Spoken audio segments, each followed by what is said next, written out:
सुबह आते वक्त किसी ने मुझे उत्तर प्रदेश के मुख्यमंत्री योगी आदित्यनाथ का एक वीडियो भेजा, जिसमें वो बोल रहा है कि हिंदुस्तान के मुसलमानों, कटोरा उठाओ और यहां से पाकिस्तान चले जाओ। ये योगी आदित्यनाथ का बयान है। काम की बात करने से पहले योगी, पहले तेरा हिसाब चुका करता हूं। ढाका के नौजवानों की तरफ से ढाका के तमाम मुसलमानों के, दलितों के, राजपूत समाज के, सिखों के, क्रिश्चियंस के, सभी जाति धर्म के लोगों की तरफ से योगी आदित्यनाथ एक बात कान खोलकर सुन ले।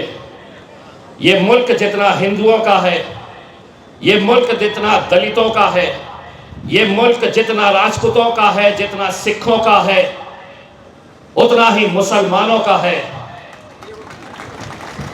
और तुझे जो भाषा समझ में आती है उस भाषा में अब सुन, और तुम भी सुनो।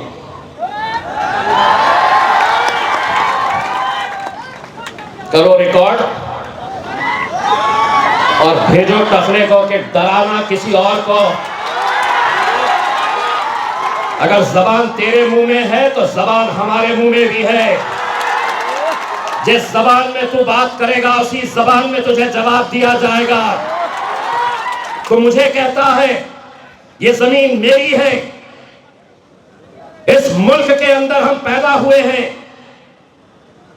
ये मुल्क जब आजाद हुआ और हमारे पुरखों से जब पूछा गया कि तुम्हें यहां रहना है या पाकिस्तान जाना है, हमारे पुरखों ने यह कहा कि इस जमीन में हम पैदा हुए हैं और इंशाअल्लाह इसी मिट्टी की खुराक हम बनेंगे, इसी जमीन के अंदर हम दफन होंगे। और तू हमें ललकार रहा है इतने से राज्य के टकले।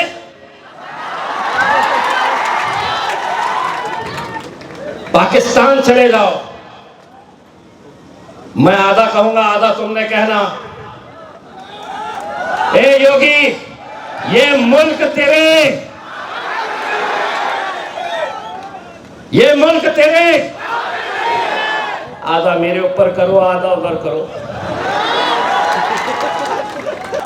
ए योगी, ये मुल्क तेरे, ये मुल्क तेरे। आधा मेरे ऊपर करो, आधा उधर करो।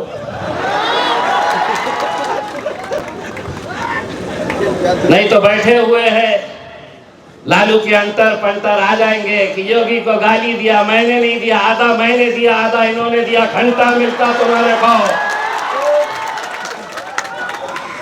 नहीं तो बोलेंगे भड़काऊ भाषण करके गया। मैं क्या करा, मैंने आधा करा। मैंने सुनो, अब सुन लो, आधा मैं। ये मुल्क तेरे। इतना बोलने पे कुछ होता? आदिल भाई लॉयर है, कुछ होता?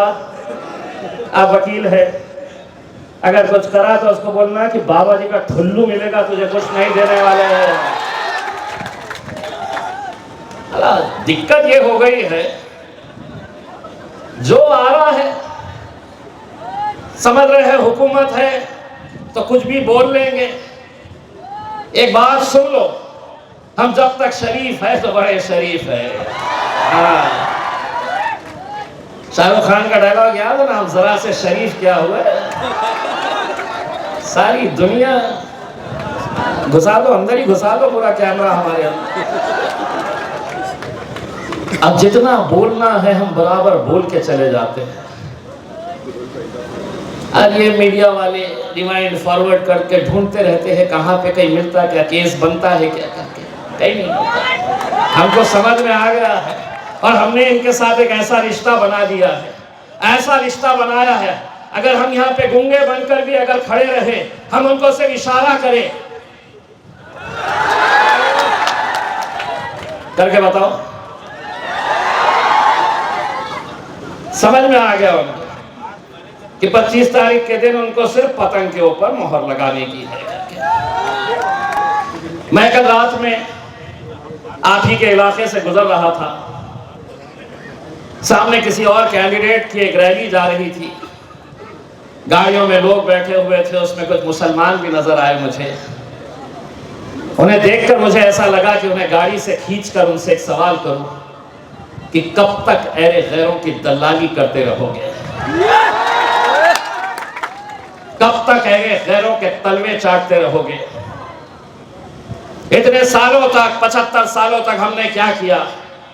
महफिलें उनकी सस्ती थी, हमारा काम क्या था? तो हम सामने आकर बैठते थे, सारी नेता मंडली स्टेज के ऊपर बैठे रहती थी। हमने क्या काम किया?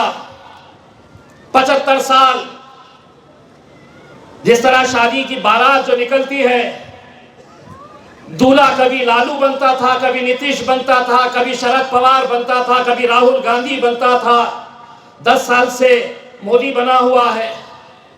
और हमारा काम क्या था? हम बारातियों की तरह इनके घोड़ी के सामने नाचना। लेकिन असद साहब ने अब एक पैगाम भेजा है कि बहुत हो गया हमारा, अब घोड़ी भी हमारी होगी, दूल्हे भी हम ही बनेंगे। इस बार दूल्हा किसको बनाना है? राना भाई शादी हुई है ना, यही ससुराल है, यही ससुराल है, ढाका की ससुराल है। भाभी जी मैं प्रणाम, मैं माफी के साथ आपको ये कह रहा हूँ, दूल्हा मतलब सही दूल्हा नहीं बनाना है, इन्हें सिर्फ घोड़ी पर चढ़ाकर इन्हें दिल्ली तक पहुंचाने का है। नहीं तो घर में जाते ही राणा साहब भाभी लड़ना शुरू कर डालेंगी, ये कौन सी पार्टी ज्वाइन कर ली हो जी, दूसरी शादी करने की बात कर रहे हो? हम अरे गैरों के लिए अब नहीं, इतने सालों तक कभी लालू, कभी भालू, कभी नीतीश, कैसे कैसों को हमने अपनाया है। 25 तारीख के दिन जब जाओगे, ये मत सोचना यहां का उम्मीदवार कौन है। राणा भाई के अंदर आप असदुद्दीन अवैसी साहब को देखना और उस दिन मोहर लगाना असदुद्दीन अवैसी साहब के नाम के ऊपर।